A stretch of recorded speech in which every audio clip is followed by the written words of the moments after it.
Good morning, good afternoon, good evening. You're welcome to the panel presented by the Expert Professional and Business Women's Network International. I want to talk a little bit about the Expert Professional and Business Women's Network International for the new people joining our program for the first time. This is a platform that was created in Tunisia in 2013 for expatriate spouses, women who voluntarily or involuntarily follow their spouses to different countries of their workstation.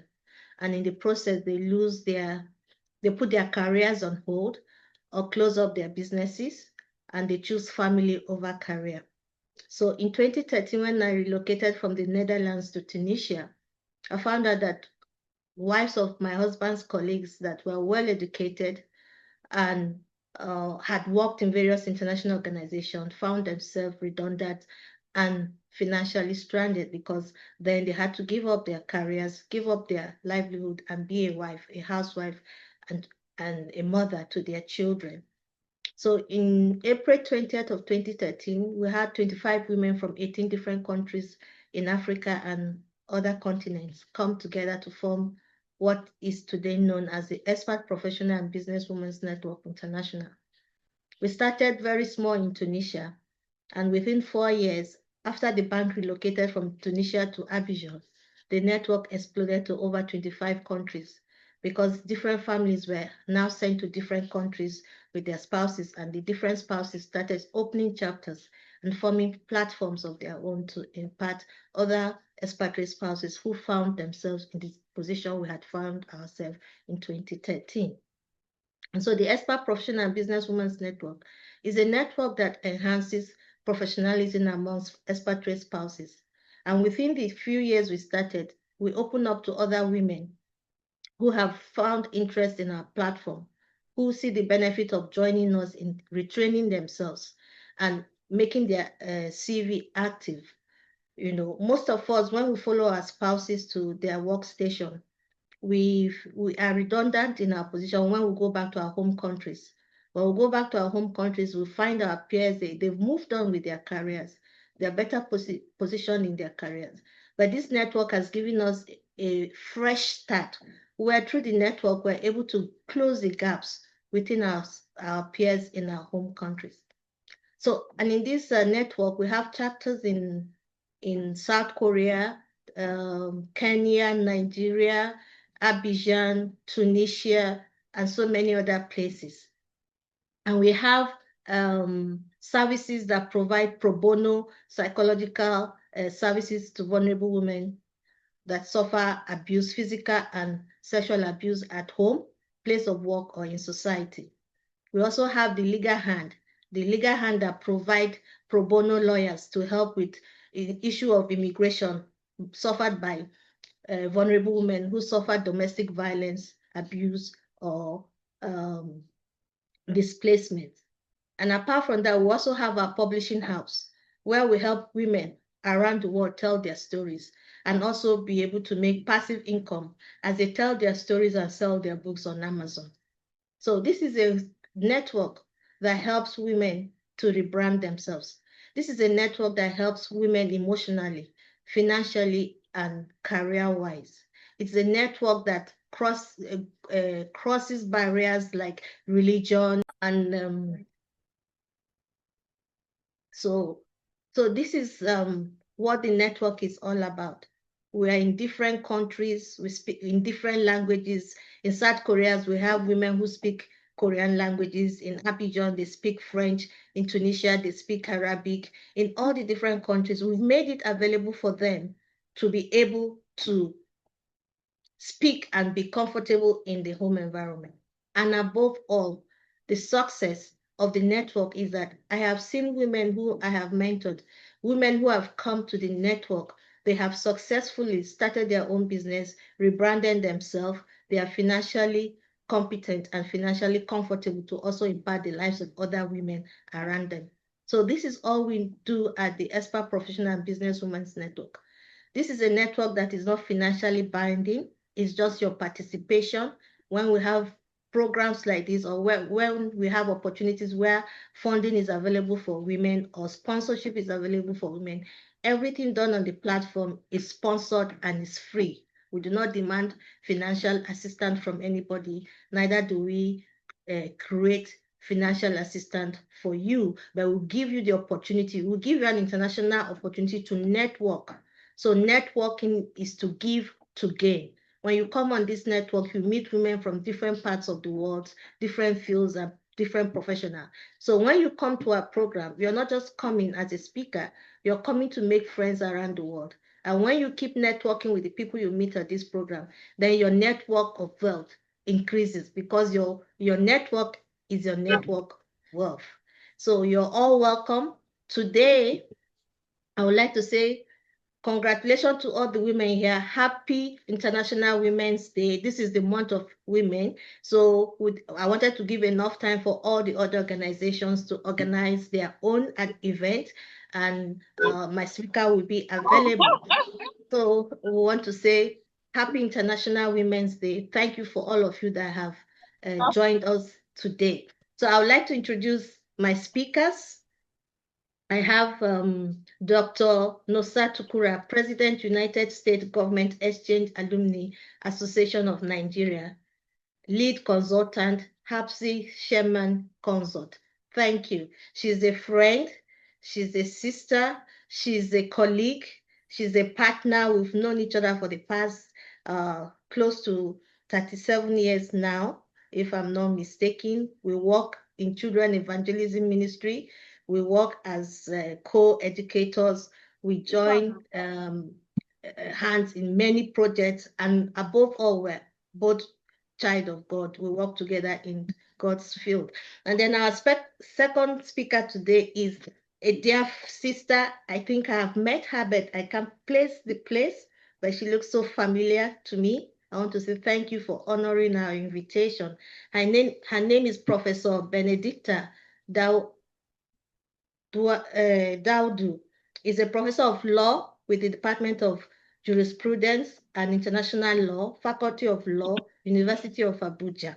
So I want us to welcome both of them, and then I'm going to give them 3 minutes each to properly introduce themselves very well, because that's what I do on this platform. I would like my speakers to introduce themselves the way they want to be remembered, instead of just reading their bio. So you're both welcome. Over to you, Dr. Tukura. All right, thank you, my very dear friend and sister, Princess Kego. It's such a delight to be invited to speak on this panel. And like you have said, it's been a friendship of over about 37 or more years, you know, and we've gone through a lot together. So I'm very excited at what you have been able to create with the Expert Professional and Business Women Network International. And kudos to you, because I know that is typically Kego. You are an unstoppable woman, and I appreciate you for that. So just like I've been introduced, I serve as the president of the United States Government Exchange Alumni Association of Nigeria, which is USGN. Can I request that, please, if you're not speaking, be muted? There's somebody interrupting. Yes, right. I just muted her. Thank you. All right, thank you. So I serve as the pioneer president. The USGN, or USGN as we want to be called, is the network of US alumni who have participated, is a network of Nigerians who have participated in the US exchange program. The US Department of State, working through the embassy or the US mission in Nigeria, sponsors about 28 exchange programs in this country. And so it was also interesting. I remember many years ago, Princess Kego telling me that her father participated in the Fulbright program. So that's one of the programs. We have the IVLP, International Visitors Leadership Program. We have the Hubert Humphrey Program, which is the one I participated in 2005 to 2006. We have the Mandela Washington Program and several others.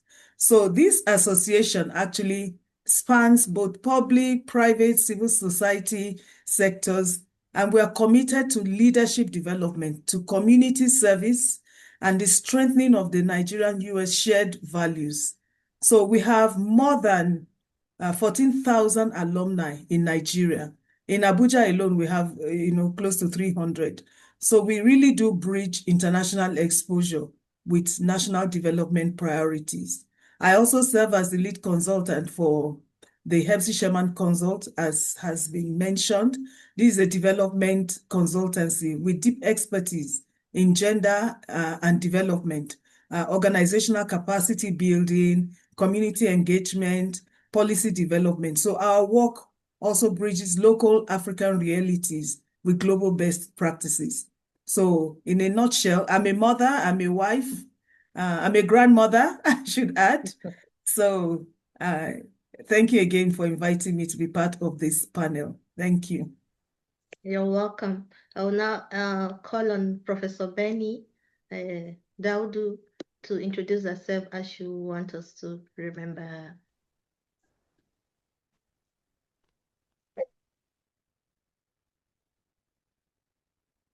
You're welcome. You're muted. Okay, yes, now. Yeah, I can hear you.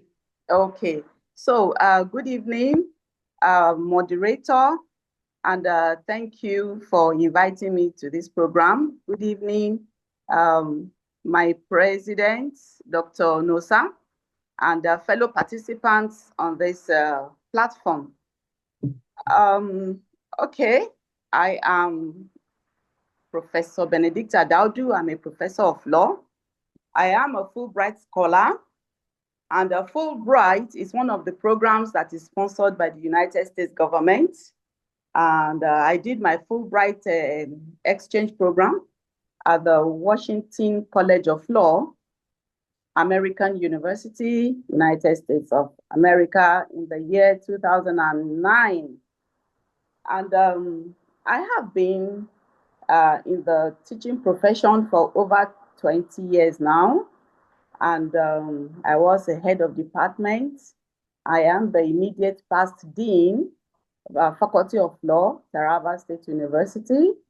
And I'm currently at the Department of Jurisprudence and International Law, Faculty of Law, University of Abuja. I'm a human rights activist.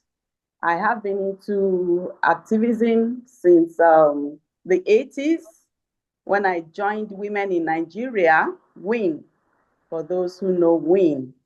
And that was a progressive movement then, and fighting for the cause of women and children.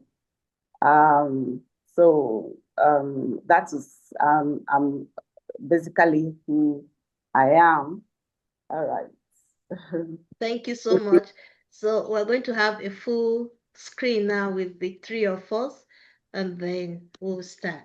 So thank you for joining us for this important conversation on advancing women's justice and equity. Today, we are exploring how the transformative principle of give to gain can reshape business culture, leadership, and opportunity. This isn't just a conversation about fairness. It is a conversation about innovation, sustainability, and the future of work. When women thrive, organizations thrive. And when businesses embrace give to give, they unlock value and benefits for everyone. So I want to open the session by asking a question.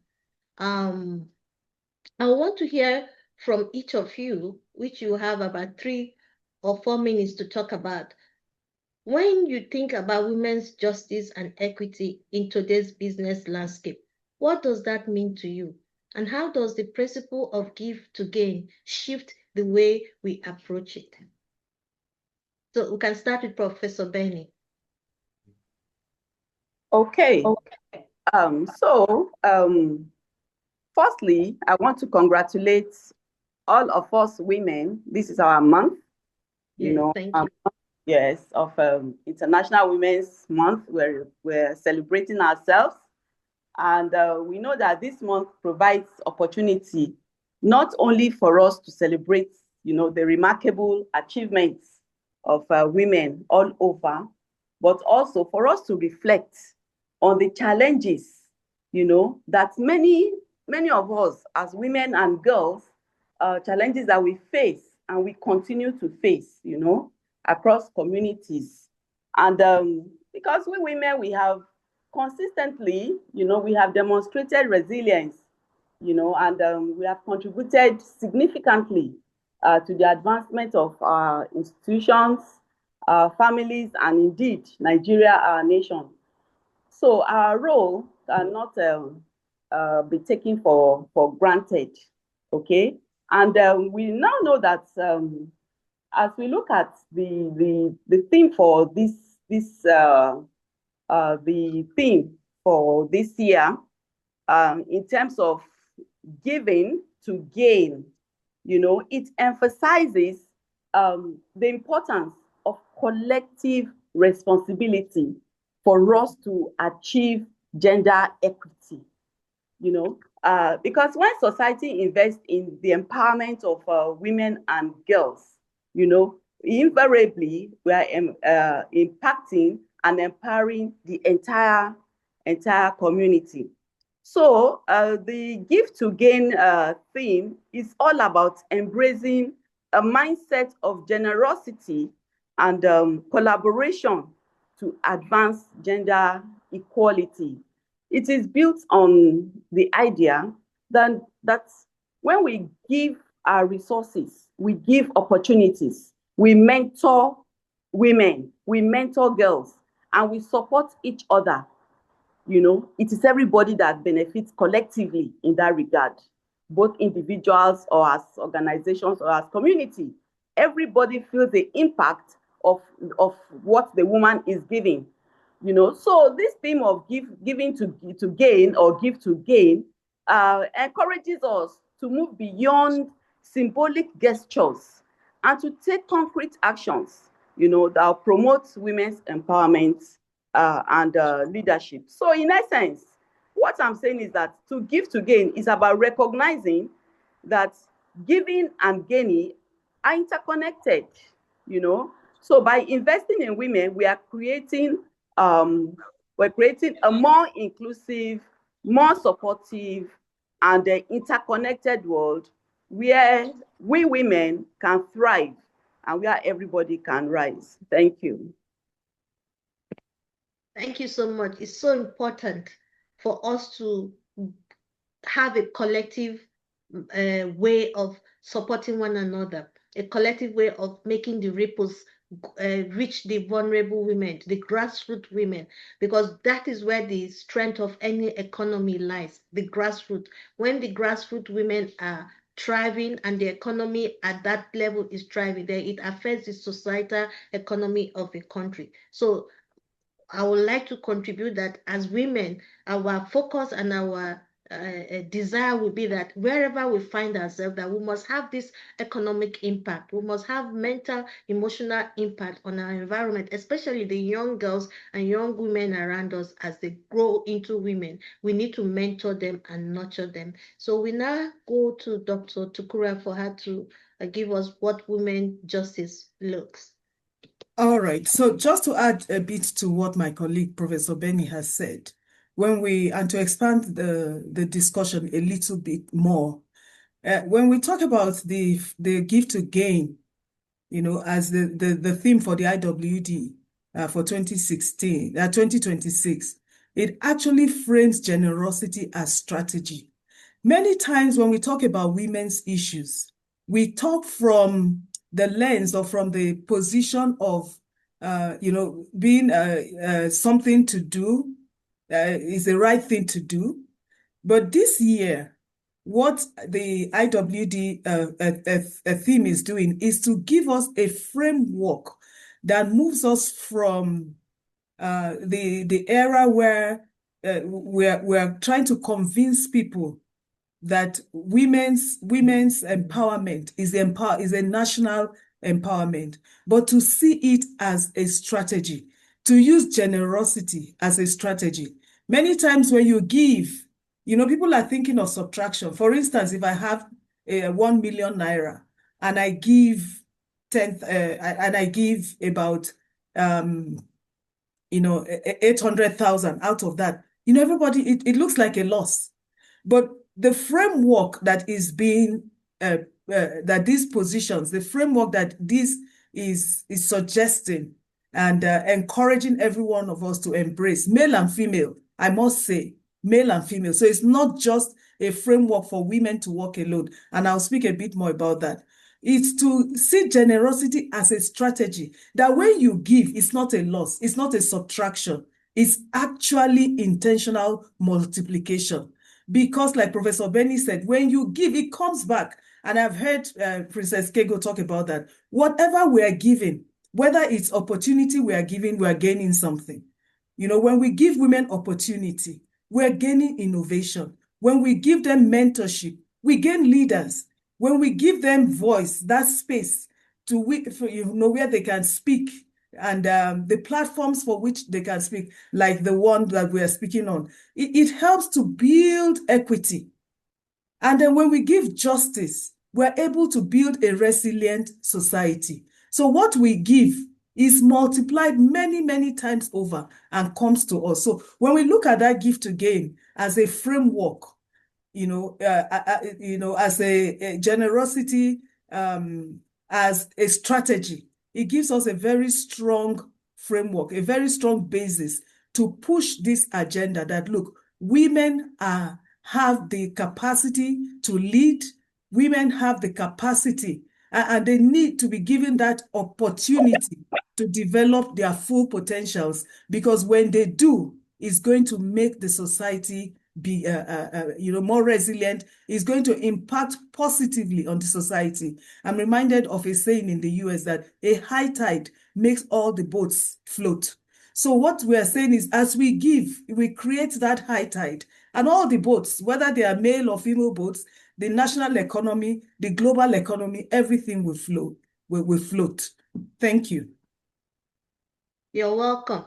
I want to call on Professor Benny, if you can just, as a lawyer, really emphasize on what does it mean when we say women's justice and equity? What does that really mean in terms, so that the women here will understand what women's justice is talking about? I think it's more than just giving. I think it goes into being a woman in general, the conducive environment we're in, the opportunities that we have, the disadvantages or challenges that we face in these different spheres of our lives. So I wanted to touch on that a little bit, and then I'll open the floor for people if you have questions. Thank you. Okay, thank you. So when we talk about justice and equity, particularly in relation to women, we have to look at let our takeoff points be probably the Constitution. The Constitution talks about equality, of for both men and women. It does not discriminate on both genders. However, we discover that women are discriminated against in very many areas. We can start with the workplace, for example. Now, there are the International Labour Organization, as well as the labor legal framework that we have in Nigeria, does not permit for discrimination against the woman on any ground. However, we discover that there are jobs that women will not even be considered for in Nigeria. There are jobs that we find that women work and they don't get equal pay for equal job done. There are even some jobs that they'll just consider that a woman you cannot contemplate that a woman will be able to fit into that kind of job. What tells you that a woman cannot do the job? Whatever makes you think that a woman can't do the job? If she thinks she can do it, why not give her the opportunity, the chance, the opportunity to do it without segregation, without discrimination, without marginalization? So when we talk about justice and equity, we're saying there should be a level playing ground for everybody. irrespective of gender. So these are the challenges that women encounter. Okay, there are jobs that maybe, let's say, for example, factory work. For women who work in the factory, how many women are even allowed to work in the factory? You go to many factories, women hardly work there. In Jos, we used to have Jos Tea rolling mill. The kind of jobs that you find women doing in the Jos Tea rolling mill is either you're a nurse or a teacher in the school for the children. But if you want to work in the factory, you're not allowed to work in the factory. And there are so many jobs like that that discriminate against women in our 21st century world. And so we are decrying such discrimination and saying, no, it is not acceptable. There was a time that let me give you a story. One of the ministers some years back had his speech written by one of his SA who is a female. And by the time he delivered the speech, it was so well received. And he decided to ask, who wrote this speech? And he was told that the lady was mentioned. And you will not believe that. He said, what? You mean a woman can think and write like this? Can you imagine such comments? That is to say, there are so many men who do not even believe in the intellect of the woman. Even within the university setting, there are some courses that if you, the woman, you say you want to teach this course, they'll look at you and say, no. This is for men. This course is for men who can think. They now begin to give you maybe courses like family law, or some courses that they just imagine is a woman's area. Okay, you the woman, go and teach family law. Tell them about women and children and custody of children and inheritance. But when it comes to maybe what they consider to be serious courses like jurisprudence, they say, no, that is the man's area. So there is discrimination. The women are discriminated in every sphere, every sector, every area. And that is why we say we need justice. We need women to speak up against any form of discrimination. So for us to be able to look to overcome these challenges, because they're serious challenges, for us to be able to overcome these challenges, we need to go back to the books and discuss within ourselves and look at how we can, the laws are there, how we can enforce those laws that fight against discrimination, and for women and girls who are discriminated against to speak up so that such discrimination can be addressed. Thank you. Thank you very much for that. So if there's any follow-up question from the audience, so that it's going to be interactive before we move to the next question. Thank you. Anybody wants to contribute or ask questions? We're talking about women's justice and equity in the light of give and gain. Thank you. I can add to that. Okay. All right. So just to add to what Professor Benedicta has said, justice, I like the example she gave. I'm a woman also, as a scientist who has worked extensively in a male-dominated fields. A physicist, there are very few women, not just in science, but in physics. And then, I remember as an undergraduate, a young man walking up to me in the hostel and, just walking up beside me and said, "You're studying physics?" I said, "Yes." And then he told me he was studying a course. I can't even remember. This was way back 1981 or thereabout. And then he told me his course, but years later, I found out he told a lie. That wasn't what he was studying. He probably felt inferior because he felt, as a woman, why should I be studying physics? And so he had to make up. Whereas for me, I was given the opportunity by my dad. And that's where justice, that's what we're talking about, justice, where women are considered based on merit, not gender. So my dad, for him, it was about my capacity, my desire to study physics. I was good in the prerequisite subjects.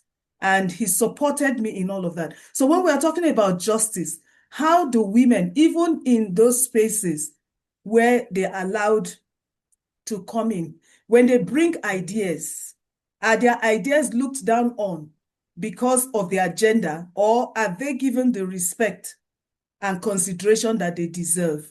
I did a research recently, and there's this one woman on a board, a management team of 10 people. She's the only female.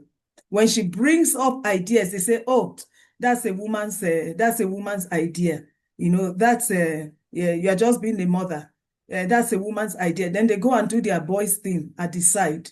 That's not justice. So when women are given consideration based on merit, not just because of their gender, that is very important. That's where justice is done. Justice is done. And then when you talk about equity, that realization that we are not homogeneous too as women. For a lot of us on this call, I mean, we are talking about expert, professional, and business women. We have different kinds of women across Nigeria, across the globe. We have rural women, we have women who are in urban areas, we have women who are in internally displaced situations, or women who have been trafficked, all kinds of things. So when we are again talking about equity, let's not think of women as a homogeneous group, that it's a one-size-fits-all. It doesn't work that way. We have to look at women too. That's why we talk about the intersectionality of the issues that affect women. So the way it will affect a woman in an urban area is different from the way it will affect a woman in the rural area. So when we're talking about equity, we need to look at those spaces. Where are the women we're addressing? What are their issues? What do they need? So that we don't have a one-size-fits-all. And what I like about this framework of give to gain, again, is a great strategy. The more we're able to get people to understand that our giving of whatever it is, whether it's the opportunities we're giving, or the mentoring, or even providing justice, or even speaking for women, we need the alliance between men and women. There are men allies. Again, women's issues are not women versus men. If we look at it from that narrow perspective, we will miss the whole opportunities that we have. We need to be able to bring in the men allies. There are men who believe in empowering women more than some women who are, that's just as it is. So we need to understand, to harness all of this so that we are stronger together, because the gain is going to be for all of us, not just for the women. Thank you. Thank you very much. I like the issue of generosity that you mentioned, because sometimes when we talk about women supporting women, there's always an expectation of returns. And in this IWD CW70 of 2026, the emphasis is genuinely giving freely, without expectation, without guidelines, without criteria. For example, I think maybe the bank should also adopt this theme to give freely funding to women without asking for criterias or collaterals or this thing to be able to fund their businesses. And this leads us to the next question, which is on business challenges and opportunities that women face. Both international women, grassroots women, modern women, suburb women all face the tragedy of not being able to access funding because of this disparity in being a woman or being a man. The banks trust men more with funding than women. And so that has also affected our business opportunities or affected our businesses in ways that we don't have enough money to overcome the challenges. So the question I would like to put, if there are no suggestions from the audience, the second question will be business challenges and opportunity. One of the realities we face is that progress for women in business has been uneven. Some barriers are structural, some cultural, and some deeply systematic. What do you see as the most persistent barriers women encounter today, and how can organizations apply give to gain to dismantle them in practical and measurable ways? Let's start with Dr.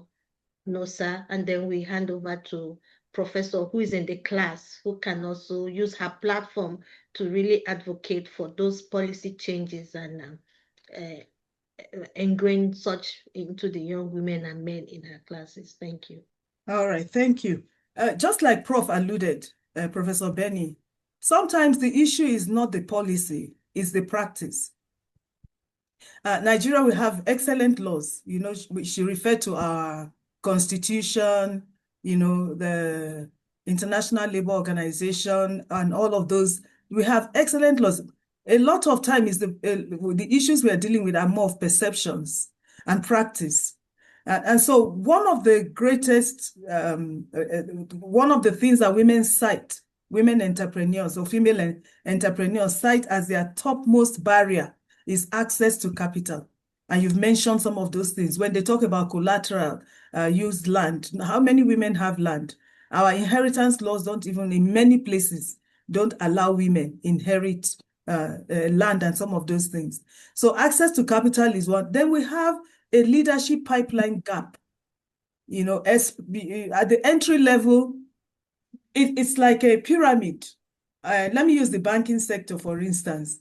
You know, at the entry level, and then when you go to the banks, most places you see that a lot of them, the tellers are women. But as you go higher in the leadership, it begins to narrow, like a funnel. It begins to narrow. And then by the time you get to the top, there are only a sprinkling of women. It's better now than it was, in past years. But there's still a lot to be done to cover the gaps. And another barrier that women have also talked about or cited is the digital divide. And then the unpaid care burdens that women carry. It's expected in every family that the caregiver, the natural caregiver, will be the woman. So where there is a situation, maybe a child is not feeling fine, it's a no-brainer. Everybody expects that it's the mom that will stay home, you know, to look after the child. The father goes to work and all of that. So again, using this framework, it's going to be helpful to be able to dismantle some of these barriers that have been listed or have been experienced by women. And one of the ways we can do this is by using existing data. You know, when you were talking about the banks, the barriers of the land documents that you have to submit, you know, to get you access to loans and all of that. But we know that there is data that shows that women, when they are given loans, they are the ones who are most likely to repay those loans more than their male counterparts. So again, instead of appealing to emotions, and that's what this give to gain framework is very heavy on. Instead of always appealing to emotions, there are statistics that we can point at. And there are a lot of statistics.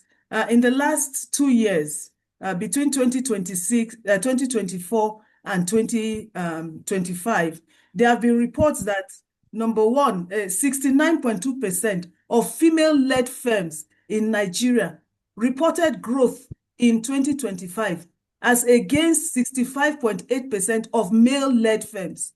So women outperform the men in business growth.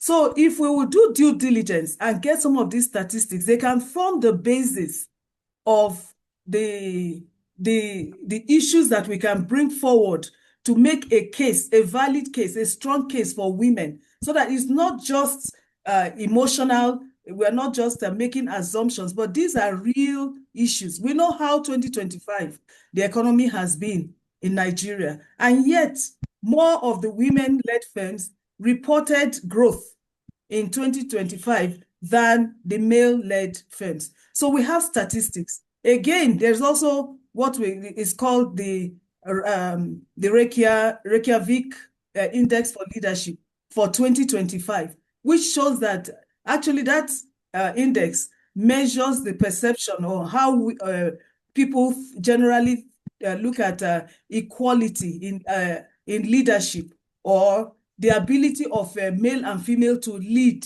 across 23 sectors of the economy. And for Nigeria, we scored 59 out of 100, which is better than the last year's own, which was 57. So you see, again, there is an increase in the perception that women can lead. Women can lead in certain areas. And we can use some of these statistics to build these cases to enable people realize that, look, the more we give, to these women's causes, the more we are going to gain. Thank you so much. Thank you very much. Yes. Professor Ben. Yeah, let me just quickly add to what Dr.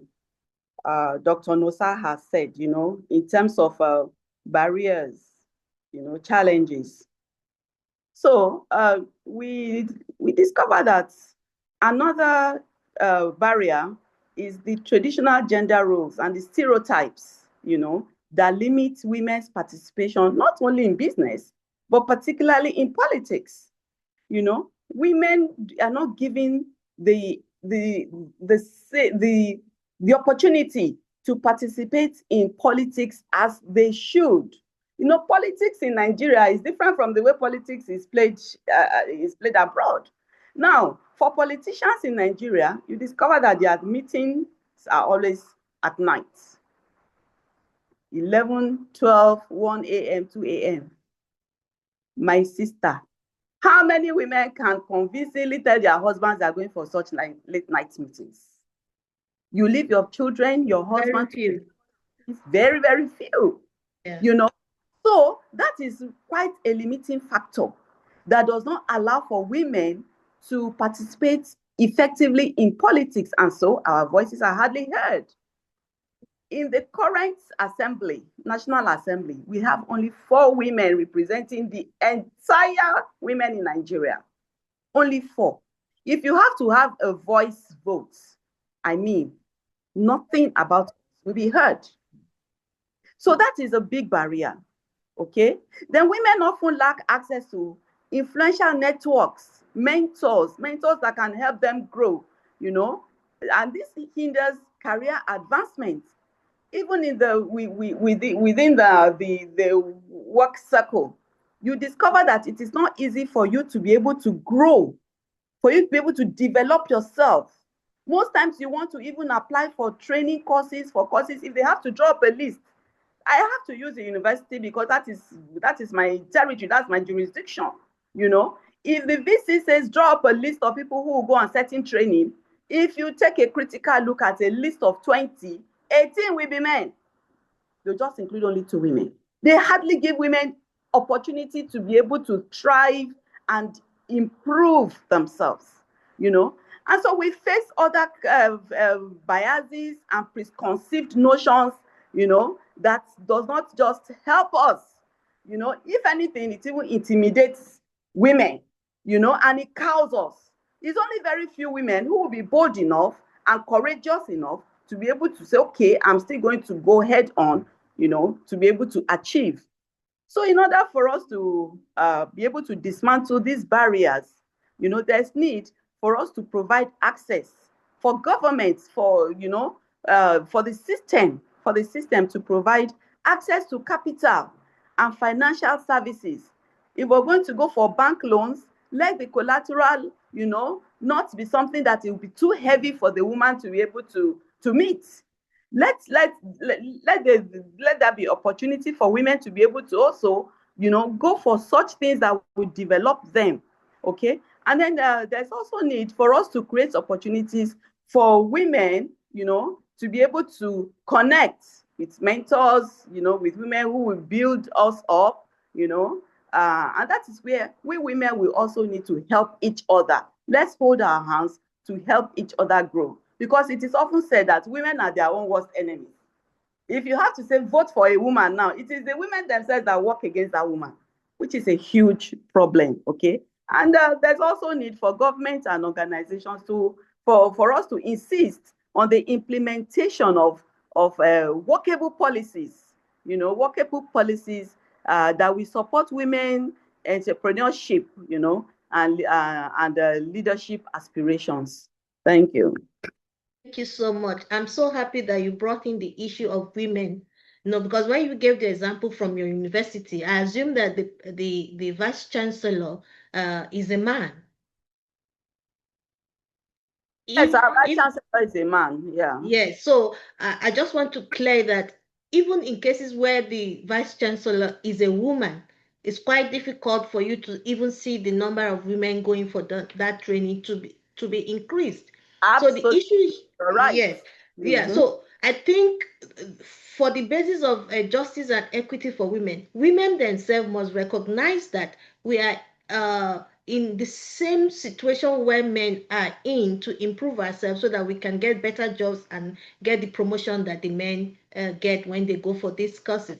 So sometimes when women are in position, we need to intentionally, based on merit, I'm not saying women helping women, based on merit, because we've seen that women are professionally sound, women are hardworking, women are intelligent, women can do as much good as men do. So I'm not going to say women can do what men do. No, I'm not in that category. But I know that women, when given opportunity, can do very well. So it's also our duty as women, when we're in position, to give opportunity to women that are around us. And that is the only way we can break the injustice or the inequity that exists in the workplace environment, talk less of the society.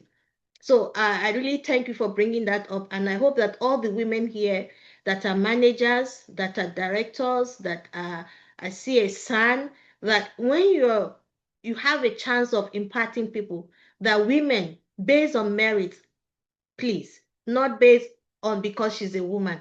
When you see women who have the criteria, who have the competence, who have the hard work, please give them the opportunity to excel. Create opportunities for them, mentor them, and open doors for them so that they also can have the opportunity to pass on what they have benefited from you to other women. Apart from clamoring that women should support women, I believe that women should support women who are competent in their job, women who are qualified to do the job that is at hand, women who in the process of their work we impart the organization and the environment where the organization exists. So thank you very much. I also want to open the floor.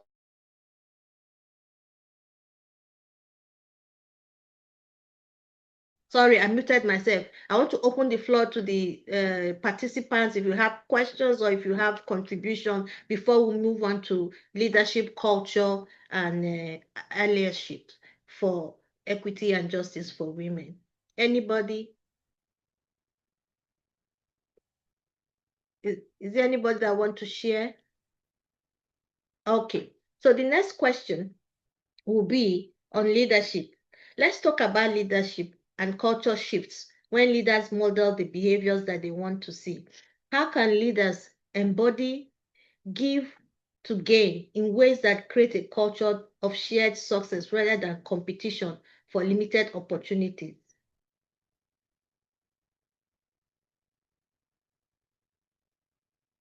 Any of you can take the question as a leader, and I want you, Dr. Nosa, to equate it to your position that you have with the Alumni Association. How do you, what culture of leadership have you created? And so that it's more, we can relate to it. Okay, so it's very important that leaders give visibly. You know, there are times when we're talking about this give to gain, we want to do it in a meaningful way that will shift workplace culture and even our community culture. So just like everything else about leadership, leaders must lead the way. They must lead the way. And we must make our giving visible. And when I say visible, I'm not talking about going to CNN to publish it but when a leader does things and people can see. For instance, it was in December, because I'm the president of the USG, I was given an opportunity just out of the blues. Someone I know said, look, I just want to give you opportunities. I think it was about 5 tickets to bring people to be part of a conference where they were charging about 750,000 naira per person. 750,000 naira per person to attend that conference. And as a leader, I was given 5 positions. As a gift, I was wowed. Multiply 750,000 naira by 5. And the interesting thing was the timing. There was no way I could participate. So the first thing I did was to think, who are those in my USGN community that, can be gifted with this opportunity?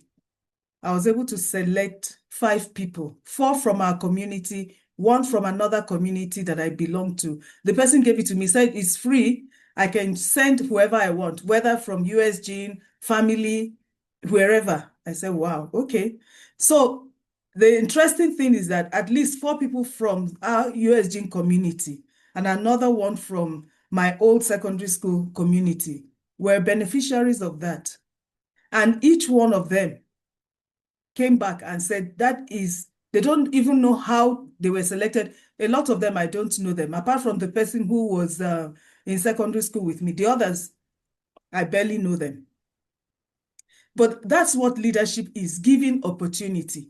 I know there's been a lot said about meriting, looking for people that merit things, but I also want to encourage us and just to cause every one of us on this call to remember something about yourself. I, as a young leader, I had older leaders who saw potential in me that I didn't see. So it's not always about capacity. It's not always about what you are able to do now. But we need to be able to call out greatness from one another. And that's part of our giving. There are leaders, male and female, who saw opportunity in me that up till today, I wonder what was it they saw in me that made them give me the opportunity for me to grow in my leadership. So they called out leadership. They called out things in me. And as leaders, these are things that we should also give. We should also call. A lot of talk has been made about mentorship. We need to mentor people. And it shouldn't always be, for me, I've had several male mentors. It may not be sitting down with them one-on-one, but they have given me platforms, they have given me opportunities that I could not have accessed by myself. And so these are some of the things that as a leader, that when we talk about giving, it's not always talking about cash or cash opportunities. Just asking somebody to represent you at a program is an opportunity for the voice of that person, that younger person, to be heard. Just asking somebody to do something, a task, to work with you, is an opportunity for you to mentor that person. Another person who came out and said I had mentored her, and she began to share with me on a project. And honestly, I didn't know that I was mentoring her. I was just giving her opportunity. And today she is a leader. She's well sought after. She's speaking on platforms that I've never been invited to. But that's the gain. It doesn't have to be me. She's spoken at the UN. She's spoken in various platforms. I have not been invited to those platforms. But each time she stands up to tell her story, she always connects it with, the contribution I made to her journey. And for me, that is gain. Because now she's doing things that I cannot do. She's going to places that I cannot go. And that's not stopping me from doing what I'm doing and also growing. I believe that as a leader, the more we give, the more we grow. Exactly. Because the more you let go and let others also learn. Because we learn by doing, not just by watching, not just by hearing. We learn by doing. We learn by making mistakes. We learn from our mistakes. We learn when we are given those opportunities. The more we do that as leaders, the more we free ourselves to be able to do other things. And so it's a gain. So we have to continue to look at this framework. How can we continue to give, to gain in ways that will meaningfully shift our culture? And for me, this has been my experience. So when the leader gives visibly, it creates a structure. When the others see the leaders giving of their time, giving of their networks, giving of their advocacy, they are licensed to do the same. Professor Benny and I are here on this platform today, because of the generosity of the United States government in sponsoring us. And that has given, now as we serve in the national executive, she's the national legal advisor and the national president. We are giving others opportunities also for them to benefit in ways that we may not even realize, in ways we may not even be able to calculate or to categorize, but we're giving opportunities. And so that is what leadership is. Thank you. Thank you very much. Thank you so much. As you were speaking, it just took me back many years about what this network is all about. And that's the premise which the Expert Professional and Business Women's Network International was created. And on this call alone, I can see many of our members who now have their own private networks. I see Rita here, I see Ogolo, I see Ramatu here, I see a lot of these women through collaboration are now doing so much impact in their own environment. Like when I follow Ramatu on her platform and the work she's doing in Scotland is so amazing. And Rita in UK, she started this platform for young adults and boys and girls, and I follow them. It makes me happy. So mentorship is about spreading your wings through other people who have benefited from you, or through other people who have collaborated with you, who have bought into your vision, who have expanded more than what you would have done on your own. So collaboration networking is the key to any impactful progress. As women, as men, we can do for each other. Connecting with one another, buying into each other's time, like you say, is so profitable. I tell people money is not everything. The money you have in hands is the number of connections, the number of people you can call up in times when you are in need, or in times like how you got this gift of 5 tickets and you distributed for every other person apart from yourself. That is what generosity is all about. You didn't hold back, you didn't give to your favorite people, you didn't give to the people who liked you, but you took it to a platform for people who needed it, and people who the opportunity will make a change in their lives. So thank you for that. And I hope that for all of us that are here, we will learn. This gathering on this platform is for sharing our experiences, for teaching each other, creating awareness in your mind. If there are things you've not been doing, when you come on the platform and you hear other women, they are doing it and how impactful it is, we encourage you to emulate it and try it out in your network or in your place of work or in your community. So we go to Professor Benny before we wrap up this program to just answer the questions, and then we have the audience say one or two things if they have to. Thank you. All right, so thank you.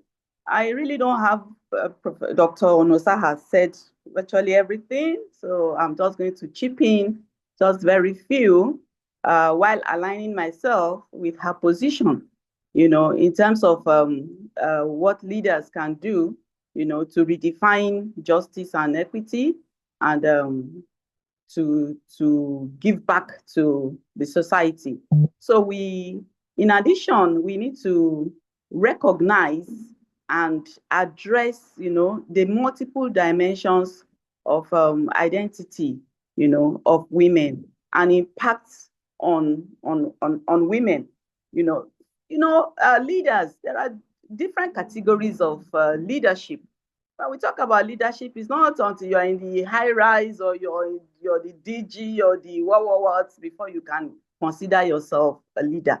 As long as you know that there's somebody who looks up to you in a position of authority that listens to you, such a person you can mentor, because when you do that, you'll be grooming somebody who will take over from you, because you're not going to be on that stage forever. So you mentor people who will learn from you, who you will help to, who you will assist to grow. So you recognize the strength of your mentees, and you're able to capitalize on their strength and build on their strength and make them recognize their strengths. Because some people don't even know that they have some gifts, some abilities, until you bring it out, make them understand it and appreciate it. That, oh, really? And they'll be like, really? You mean this is me? You mean I can do this? And they'll be excited at, their achievements, and their accomplishments. So it's important that we mentor people wherever we find ourselves. We nurture them, to be able to give the best of themselves and impact meaningfully, to the society where we find ourselves, and to be able to change lives. So it's important that we know these things and prioritize, flexibility, work-life integration, particularly for the women who have to juggle between the home front, the workplace, and all of that. So that how, multitask, as it were, how you can multitask at the same time, be the best of, that you can be. Yeah, thank you. Thank you very much, Professor Benny. So as we wrap up, I would like to ask each of you, both the speakers and the participants, this is where we want to hear other voices to contribute. What is one action, big or small, that you or your organizations can take immediately to advance women's justice and equity? It's an open question. So I see Ramatui is here, Rita, and Janet and Ogolo, and where's San? Professor Nkiruka is here. And so please, what is the big or small thing that you're going to do as an individual or as an organization to advance women's justice and equity? Thank you. And Funke is here too.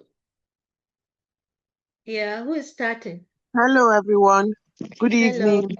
Good morning. Evening. This is Ramatu. I'm Okay, calling Ramatu. from Glasgow. Sorry, I can't put on my video. Okay, we are fasting and I'm preparing to break my fast. Anyway, yeah, so it's been a lovely conversation. And one thing I would like to put to good use is what I've always championed in my work, in my career and personal life, which is amplifying the voices of women, giving women the opportunity, to express themselves, to support each other in different ways. I think it's a continuous task we should give ourselves to create other opportunities for other women, by lifting women up, putting forward a female candidate that has the skills, experience, and expertise for any role, and just generally acting as a mentor for younger women within the workplace so that they see you as someone they can reach out to, for guidance, for support, for encouragement, and also, as a mentor as we navigate, let's say, the workplace, which is challenging. So we need to support each other because there are a lot of challenges women face in the workplace. And a lot of times, some of those challenges are caused by women not supporting a fellow woman, by creating safe spaces and that, solidarity, to make them a strong voice and a strong source of inspiration. Thank you. Thank you so much. Thank you. So it's so important for women to have mentorship, because mentorship is like a mirror for a woman, and mentorship strengthens the will of a woman, because she says, oh, if that woman can do it, I can also do it. And if she has a stable hand that holds her and guides her, they become successful. So thank you, Ramatu, for that contribution. And we're looking up to all the other participants here, that whatever you've learned from here, whatever awareness this program have created for you, please, when you go back to your environment, when you go back home, when you go back to your office, please, can you just try to implement that so that justice and equity will be achieved for women in a very short time. We don't need to wait for 2075 for equity to be achieved for women. Thank you. I see Ogolo raising her hands. Yes, please.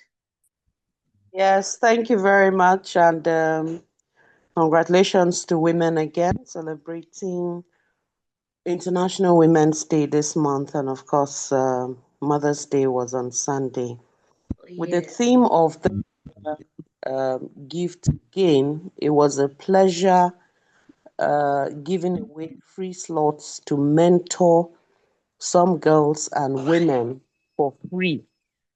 Normally, the program would be paid for, but this time around, my gift to gain was agreeing to mentor 5 persons, and it was a pleasure just taking them through making that shift and career change and finding themselves.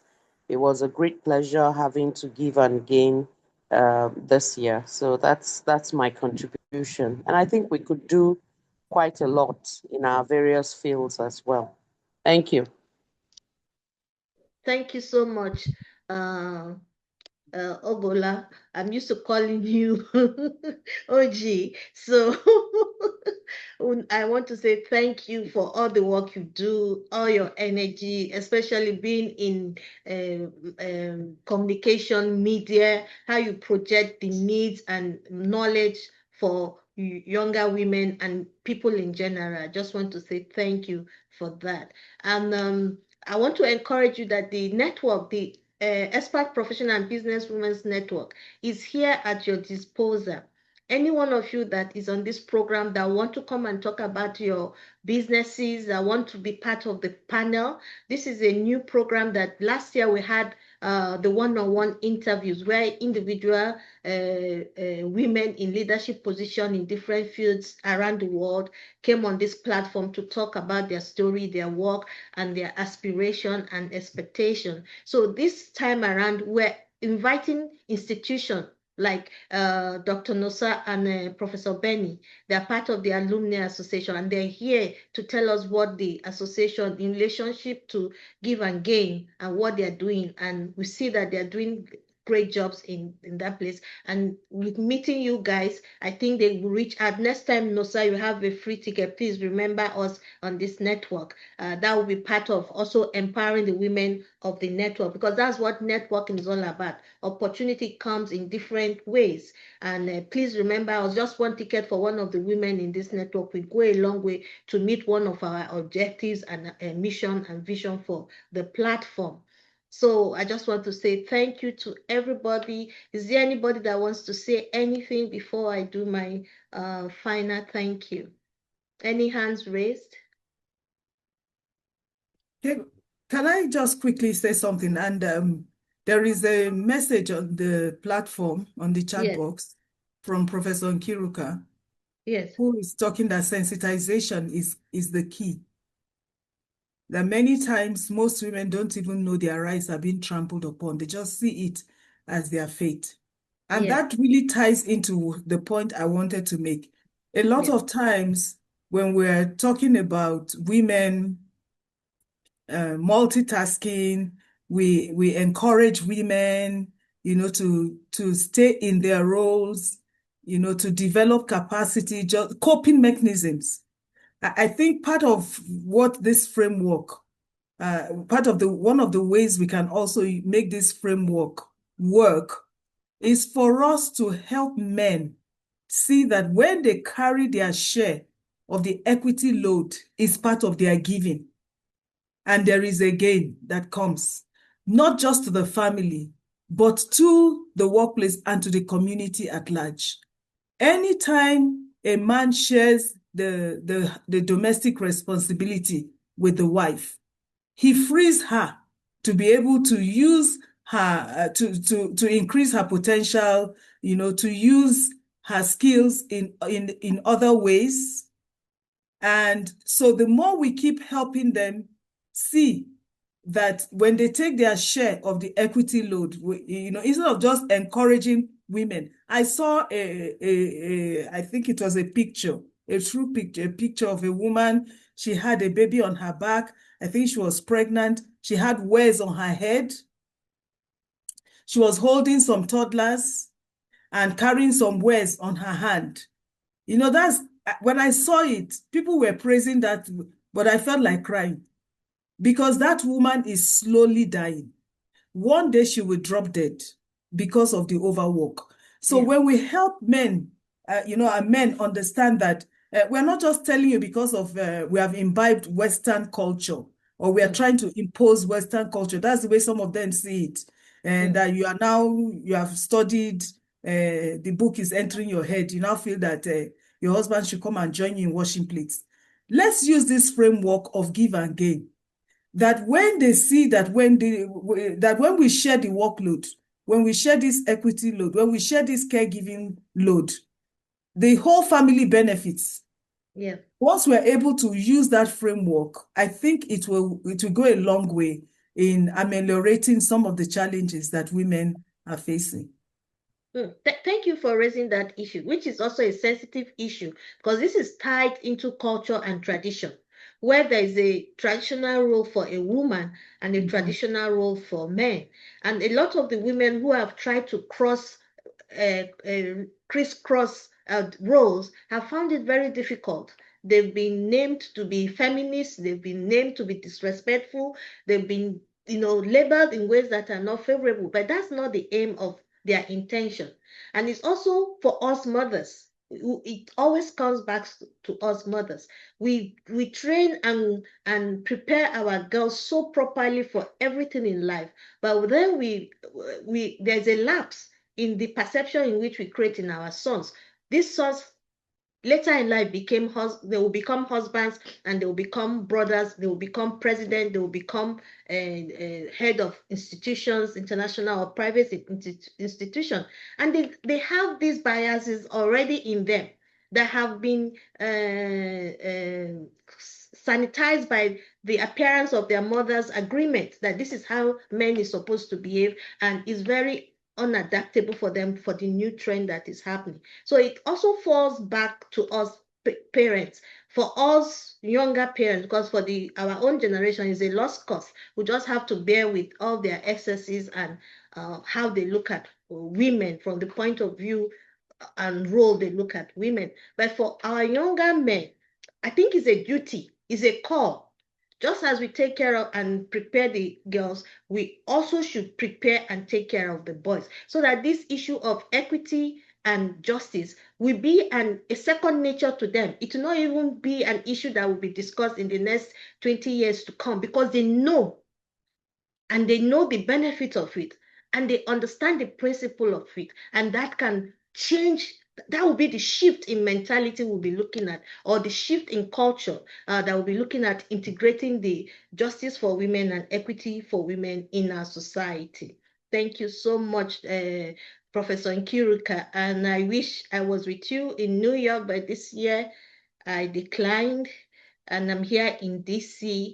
Please speak on our behalf, advocate for our justice, our equity, and a pay gap and employment criteria and loan funding accessibilities for women. Those are the issues that are really, really relevant to us in this time in the world, all over the world. So any other person wants to say something?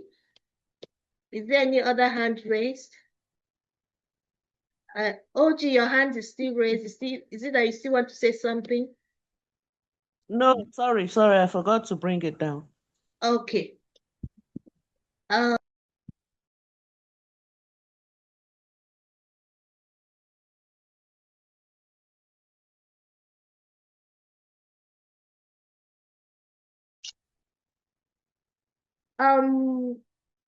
Where's the noise coming from?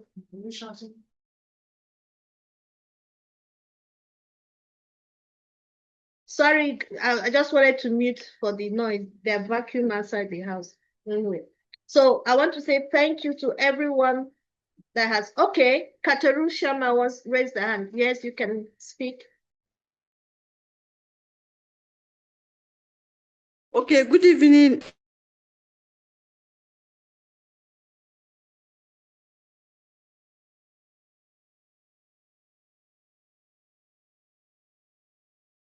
We can hear you. Please speak.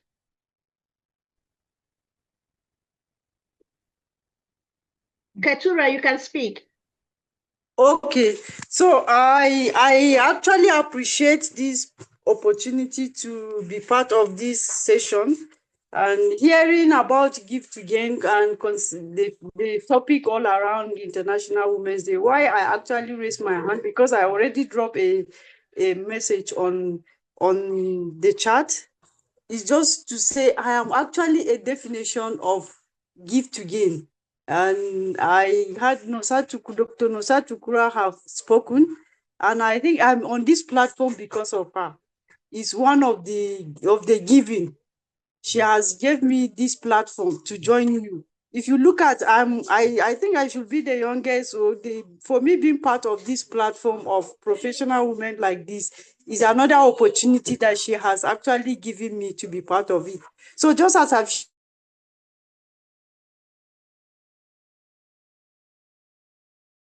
shared on the platform, I just want to share a bit of my experience. Through her, when I started my work, she believed in me. Actually, I say she believed in me more than how I believed in myself. She gave me all the platform, the experience, the exposure that made me who I am today. I think she shared a bit of, I believe I'm the one she's speaking about. The platform. Now I'm also a leader at the Yali and my organization and other platform. So I actually believe when we give, it's not just about monetary. Just as you have said, it's not giving is not just money. Yes, Dr. Nosa has not given me cash, but she has given me the platform, the experience that is giving me cash today. And so I am actually very grateful, even for me being on this platform. I wasn't aware of this particular program, but through her, she sent the flyer and encouraged me to attend, and I attended. I gained all the knowledge. I added more knowledge and also experience today. So as we continue to give the older women, we the younger ones, we appreciate the platform, the mentorship you have given us. So thank you very much for this opportunity. Thank you. And thank you, Dr. Nosa. Thank you so much for sharing. And another thing I want to mention, thank you, Keturah, for speaking up. Give to gain is also about giving honor to whom honor is due. Acknowledging people's effort in your life is so crucial. It's a door opener. A lot of women have gotten opportunities and they hardly speak about the door opener or the person who had given them the opportunity. See, acknowledging the impact of somebody in your life is a key to opening more doors. Because as you testify to the help you have received from that person, right now, Keturah, you know what I'm thinking about. Just because Dr. Nosa has given you an opportunity, I want to extend an invitation to you. That's how it works. That is the power of networking. Just for the singular fact that you came up to acknowledge a mentor, another door is opening up for you. And that's how it should be. That we should not only be takers, we should give. And giving is not just only in finances, it's not also it's in just the little token of love she shared with us about the impact of Dr. Nosa in her life. So it's very important we give back when we have received from people. We acknowledge the input of people in our lives, the impact of people in our lives. That is also a part of leadership. That's a key trait of leadership. You must always acknowledge, just like when you're writing your academic books, you have to make citation and references of people who you have taken their ideas from, where you've gotten the knowledge from. It's the same thing with mentorship. When you have a mentor who has put so much in your life, as you go and climb as many stages as you climb, please make reference to them so that they will know, okay, this is what I have done, or the little I have done is making an impact, and this is the impact of what I've done in the life of this person. So thank you, Keturah. I'll be reaching out to you through Dr. Nosa to see how we can follow up with what she has done with you.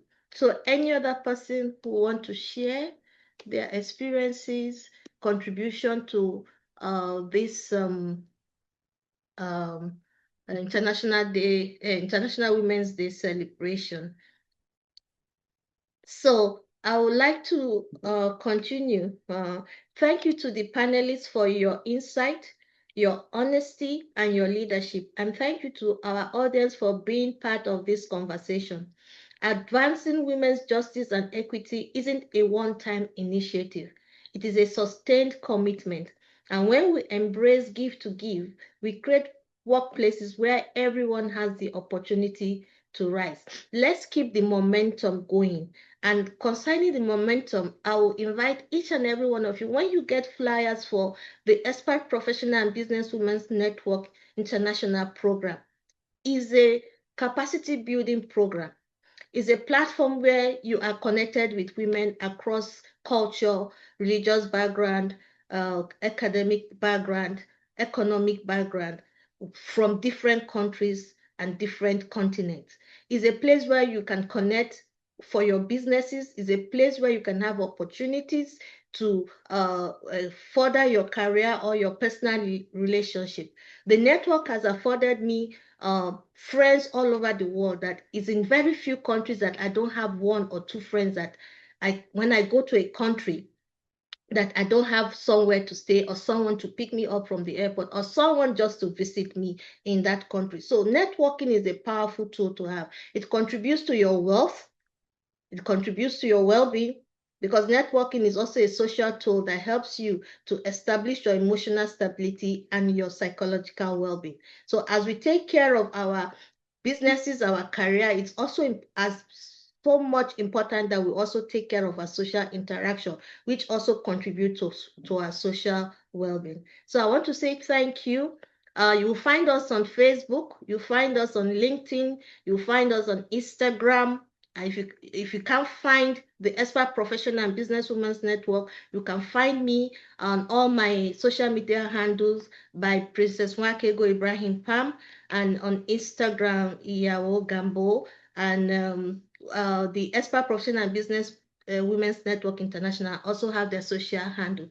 So for people who want to write to me or contact me, my email is info.epbwnsk@gmail.com or kegopam@yahoo.com. My phone number is WhatsApp phone number +1 321 378 6424. So once you send a message, I will respond to you immediately. If you send an email, I will humbly reply you in good time. And so as we end this program, I just want all of us to unmute and say thank you to our special speaker, Professor Daudu and Dr. Nosa Tukura. Thank you so much for spending your time with us today. Thank you for inviting us. Thank you you. so Thank you, everybody. Have a good evening. Thank you, everyone. Thank you, Thank everybody. you. Thank you very much.